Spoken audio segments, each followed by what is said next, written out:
Samsung Galaxy S25 Ultra unbox ചെയ്താലോ?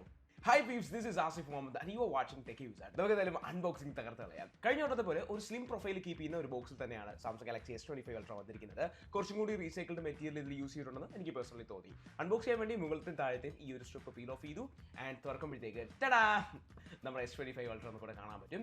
Titanium silver blue എന്ന് പറയുന്ന സൂപ്പർ ഹീറോ കളറാണ് നമ്മുടെ ഇരിക്കുന്നത്. ഉള്ള കാര്യം പറയാലോ, അൺബോക്സ് ചെയ്യുമ്പോൾ ഇതിന്റെ ആ ഒരു ഇടിവെട്ട് വെട്ടിത്തിളങ്ങുന്ന കളർ ആക്ച്വലി നല്ല രീതിയിൽ എടുത്തറിയുന്നുണ്ട്. സോ പബ്ലിക്കലി നിങ്ങൾ ബാക്ക് കവർ ഒന്നും ഇല്ലാതെ ഉപയോഗിക്കുമ്പോഴും ഇത് ഭയങ്കര എന്താ പറയുന്നത് സ്പ്രെഡ് ചെയ്തിരിക്കുന്ന ഒരു കളർ പോലെ തോന്നും. ആൻഡ് ബാക്കി പാക്കിംഗ് സ്പെസിഫിക്കേഷൻ നോക്കുവാണെങ്കിൽ type C to type C data cable and we have a documentation and also SIM ejector പിന്നും നമുക്ക് കിട്ടുന്നുണ്ട്. ഇത്രയുമാണ് ഇതിന്റെ unboxing part. And let's get into our phone. ഇതാണ് Samsung Galaxy S25 Ultra. Okay, നിങ്ങൾക്ക് എല്ലാം ഒരു പരാതി കാണാം, S25 Ultra S24 Ultra പോലെ തന്നെ ഇരിക്കുകയാണ്, അല്ലെങ്കിൽ കുറെ നാൾ കൊണ്ട് ആ ഒരു ഡിസൈൻ കീപ്പ് ചെയ്യണം. ആ ഒരു പരാതി എനിക്കും ഉണ്ടായിരുന്നു. എന്നെ സംബന്ധിച്ച് S24 Ultrയിൽ എന്തൊക്കെ മാറ്റങ്ങൾ വന്നാലാണോ അത് കുറച്ചുകൂടി ഏറ്റവും പീക്കിൽ അൾട്ടിമേറ്റ് കംഫർട്ട് തരുന്നത്, ആ ചേഞ്ച് ആണ് S25 Ultra.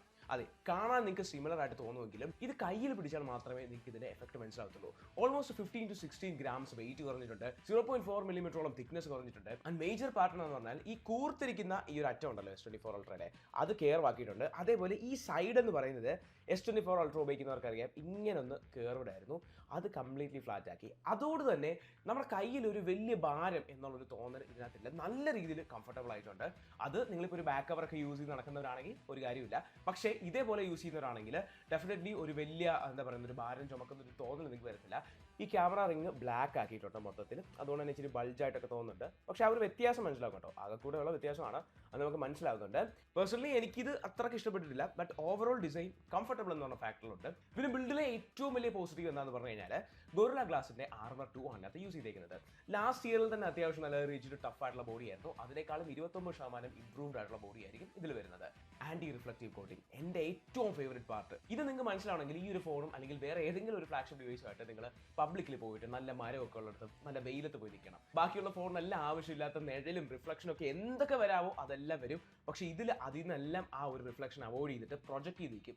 ഇപ്പോൾ തന്നെ നിങ്ങൾക്ക് മനസ്സിലാവും ഇത്രയും ലൈറ്റിന് മുന്നിൽ നിന്നിട്ട് ഇത് ആ പ്രൊജക്ട് ചെയ്തിരിക്കുന്ന ആ ഒരു ഭംഗി. ഡിസ്പ്ലേയിലേക്ക് വരുവാണെങ്കിൽ ഒരു 6.9 ഇഞ്ചിന്റെ ഡിസ്പ്ലേ ആണ്, ലാസ്റ്റ് ഇയർ 6.8 ആയിരുന്നു. ബെസൽസിന്റെ വണ്ണം കുറച്ചുകൊണ്ടാണ് ആ ഒരു ഫീൽ വന്നേക്കുന്നത്. മൈന്യൂട്ട് ആയിട്ടുള്ള ചേഞ്ച് ആണ്, ബട്ട് കുറച്ചും കൂടി ഫ്യൂച്ചറിസ്റ്റിക് ലുക്കായി ഈ ഒരു ഡിവൈസ്. പിന്നെ ഇതിനകത്തുള്ള പ്രത്യേകത എന്താണെന്ന് പറഞ്ഞാൽ രണ്ട് കാര്യങ്ങൾ ആഡ് ചെയ്തിട്ടുണ്ട്, വിഷൻ ബൂസ്റ്ററും അതേപോലെ തന്നെ പ്രോ സ്കെയിലർ. ഈ രണ്ട് സംഭവങ്ങളും ഈ ഒരു ഫോണിന്റെ വിഷ്വൽ ക്വാളിറ്റി ഇംപ്രൂവ് ചെയ്യും. ഇനി ക്യാമറയുടെ കാര്യം പറയുകയാണെങ്കിൽ പഴയ ഹാർഡ്വെയർ തന്നെയാണ് കേട്ടോ ഇതിനകത്ത് വന്നിരിക്കുന്നത്. ഇതിനകത്ത് വന്ന ഏക ചേഞ്ച് എന്ന് പറഞ്ഞു കഴിഞ്ഞാൽ 50 മെഗാപിക്സൽ അൾട്രാവൈഡ് ആക്കിയിട്ട് മാറ്റിയിട്ടുണ്ട്. അതായത് നേരത്തെ 12 മെഗാപിക്സൽ ആയിരുന്നു. ആ ഒരു അൾട്രാവൈഡ് ചേഞ്ച് മാക്രോയിലും ഒരു റിസൾട്ട് കൊണ്ടുവരുന്നതായിരിക്കും. പക്ഷെ അങ്ങനെ പറഞ്ഞുകൊണ്ട് സാംസങ് ഫാൻസ് ഒന്നും ഡിസപ്പോയിന്റ് ആവണ്ട, കൂടുതലും സോഫ്റ്റ്വെയർ ഫീച്ചേഴ്സ് ആണെങ്കിലും ഇതിനകത്തൊരു ചിപ്സെറ്റ് വരുന്നുണ്ടല്ലോ. നിങ്ങൾക്കറിയാം സ്നാപ്ഡ്രാഗന്റെ 8 Elite എന്ന് പറഞ്ഞ ബീസ്റ്റ് ആണ് ഈ ഒരു ഡിവൈസിൽ വരുന്നത്. പോരാത്തന്നെ 40% ബെറ്റർ ആയിട്ടുള്ള വേപ്പർ ചേമ്പർ കൂളർ വരുന്നുണ്ട്.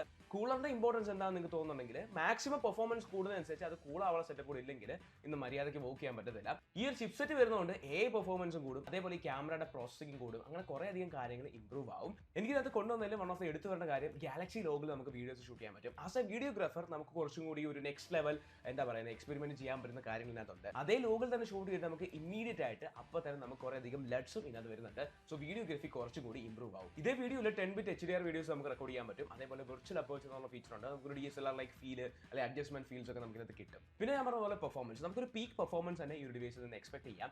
അതേപോലെ തന്നെ 12GB RAM ആണ് കേട്ടോ ബേസ് വേരിയൻസിലോട്ട് കൊടുത്തേക്കുന്നത്, അതൊരു വലിയ പ്ലസ് പോയിന്റ് ആണ്. ഞാൻ നേരത്തെ പറഞ്ഞ പോലെ 40% ബെറ്റർ വേപ്പർ ചേമ്പർ കൂളറും അതേപോലെ തന്നെ 40% ബെറ്റർ ആയിട്ടുള്ള റേ ട്രേസിംഗ് കേപ്പബിലിറ്റി ഇതിനകത്ത് വരുന്നുണ്ട്. അത് ഗെയിമേഴ്സിനൊക്കെ ആണെങ്കിൽ വളരെ ഇമ്പോർട്ടന്റ് ആയിട്ടുള്ള ഒരു അപ്ഡേറ്റ് തന്നെയാണ്. അതുകൊണ്ട് ആ പെർഫോമൻസ് കാര്യത്തിൽ you can really look forward to this S25 Ultra. And ഈ ഒരു പെർഫോമൻസ് തന്നെ പല രീതിയിലും AI ഇമ്പാക്ട് ആവും. അതെ, AI സാംസങ്ങിന് ഉൾപ്പെടെ എല്ലാവർക്കും AI പറ്റിയാണ് പറയുന്നത്. ഞാൻ എന്തുകൊണ്ടാണ് ഇത്രയും എക്സൈറ്റഡ് എന്ന് പറഞ്ഞു കഴിഞ്ഞാൽ ഇത്തവണയാണ് ശരിക്കും AI സാംസങ് ശരിക്കും യൂട്ടിലൈസ് ചെയ്തേക്കുന്നത്. അതായത് ആദ്യം തന്നെ പറയട്ടെ, 1UI 7 ഈ ഒരു പ്രോഡക്റ്റ് വർക്ക് ചെയ്യുന്നത്. 1UI 7 7 വർഷത്തെ അപ്ഡേറ്റ് കിട്ടുന്നുണ്ട്, ദാറ്റ്സ് എ പ്ലസ് പോയിന്റ്. ഈ ഒരു പവർ ബട്ടൺ നമുക്കൊരു ബിക്സ്ബി പ്ലസ് ജെമിനി ഒരു സെറ്റപ്പ് നമുക്ക് ഇതിനകത്ത് കാണാം. അതായത് സാംസങ്ങിന്റെ AIയും അതേപോലെ ജെമിനി എല്ലാം കൂടെ മിക്സ് ചെയ്തിട്ട് ഒരു പവർഫുൾ AI ടൂളാണ് നമുക്കിത് കിട്ടുന്നത്.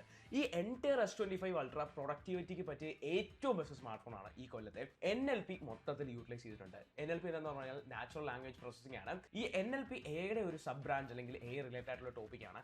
ഈ NLP ഇതിനകത്ത് വരുമ്പോഴത്തേക്ക് നമുക്കറിയാവുന്ന ഭാഷയിൽ ഈ ഫോണുമായിട്ട് കമ്മ്യൂണിക്കേറ്റ് ചെയ്യാൻ പറ്റും. അതായത് ഇപ്പോൾ സെറ്റിംഗ്സ് തന്നെ എടുത്തു പോകുകയാണെങ്കിൽ നിങ്ങൾക്ക് ഒരു സ്പെസിഫിക് ഭാഗം, അതായത് ഇപ്പോൾ ക്യാമറയുടെ FPS ആണ് അല്ലെങ്കിൽ ഏതെങ്കിലും ഒരു ഓട്ടോ ബ്ലോക്ക് ആണ് വേണ്ടെങ്കിൽ ജസ്റ്റ് ആ ഒരു കറക്റ്റ് വേർഡ് കൊടുത്താൽ മാത്രമേ മിക്കവാറുള്ള എല്ലാ ഫോണിനും നമുക്ക് ആ ഒരു ഓപ്ഷൻ വരത്തുള്ളൂ. പക്ഷേ ഇതിൽ നമ്മുടെ പ്രശ്നം നമുക്ക് ഇതിൽ ടൈപ്പ് ചെയ്ത് കൊടുത്തു കഴിഞ്ഞാൽ അതിനുള്ള സൊല്യൂഷനായിട്ട് ഈ ഒരു സെറ്റിംഗ്സ് വരും.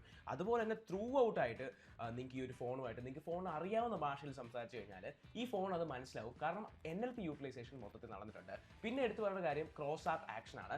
അതായത് നിങ്ങൾക്ക് ഇപ്പം മൾട്ടിപ്പിൾ ആയിട്ടുള്ള ആപ്സ് ഇൻറ്റഗ്രേറ്റ് ചെയ്തിട്ട് പെട്ടെന്ന് ഈ ഒരു ബട്ടൺ ക്ലിക്ക് ചെയ്തിട്ട് പറയാം. അതായത് ഒരു ആപ്പിൽ നിന്ന് മറ്റൊരു ആപ്പിലേക്ക് പോയിട്ട് വേറൊരു ആപ്പിലായിട്ട് പോയിട്ട് ചെയ്യേണ്ട കാര്യങ്ങൾ ഒറ്റയടിക്ക് ഒറ്റ ടോക്കിലും പറ്റും. അത് ഒരു മൾട്ടി മോഡൽ പ്രോസസ്സിങ്ങിൻ്റെയും അതേപോലെ ഈ ഒരു ഓവറോൾ ക്രോസ് ആപ്പ് ആക്ഷൻ്റെ എല്ലാം കൂടെ ബലമാണ്. പിന്നെ ഇതിനകത്ത് വരുന്ന നൗ ബാർ എന്നൊരു ഫീച്ചർ ഉണ്ട്. ഇതിനകത്ത് നമുക്ക് നമ്മൾ ചെയ്യുന്ന ടാസ്കുകളുടെ എല്ലാം ഒരു സമ്മറൈസ് വേർഷൻ നമുക്ക് ഇതിനകത്ത് കാണാൻ പറ്റും. നൗ ബ്രീഫ് എന്ന് പറഞ്ഞ ടെക്കിനകത്ത് വരുന്നുണ്ട്. ഇതെല്ലാം എയുടെ ഒരു കളിയാണ്. പിന്നെ സെലക്ട് എന്ന് പറഞ്ഞ ഓപ്ഷൻ വരുന്നുണ്ട്. അതിലൂടെ നമുക്ക് വീഡിയോസ് ഒക്കെ പെട്ടെന്ന് ഗിഫ് ആക്കാം, സോങ്സ് ഒക്കെ ഫൈൻഡ് ചെയ്യാം. അതേപോലെ നമ്മൾ നേരത്തെ പറഞ്ഞ സർക്കിൾ ടു സെർച്ചിനേക്കാളും ബെറ്റർ ആയിട്ട് കുറച്ചുകൂടി ടാസ്ക് ഒക്കെ പെട്ടെന്ന് ചെയ്യാൻ പറ്റുന്ന രീതിയിലുള്ള എസ് വരുന്നുണ്ട്. പിന്നെ അതുപോലെ ഓഡിയോ എറേസർ എന്ന് പറഞ്ഞ ഫീച്ചർ വന്നിട്ടുണ്ട്. One of the biggest feature തന്നെയാണ്. നമ്മൾ ഐഫോണിൽ അതേപോലത്തെ ഒരു കൈൻഡ് ഓഫ് ഫീച്ചർ കണ്ടിട്ടുണ്ടായിരുന്നു. ഇത് നമുക്ക് വീഡിയോയുടെ വോയിസ് ഒക്കെ വേറൊരു പ്ലാറ്റ്ഫോമിന്റെ ആവശ്യമില്ലാതെ നമുക്ക് എഡിറ്റ് ചെയ്യാൻ പറ്റും. അതിൽ ഒരുപാട് പ്രീസെറ്റ്സ് അവൈലബിൾ ആണ്.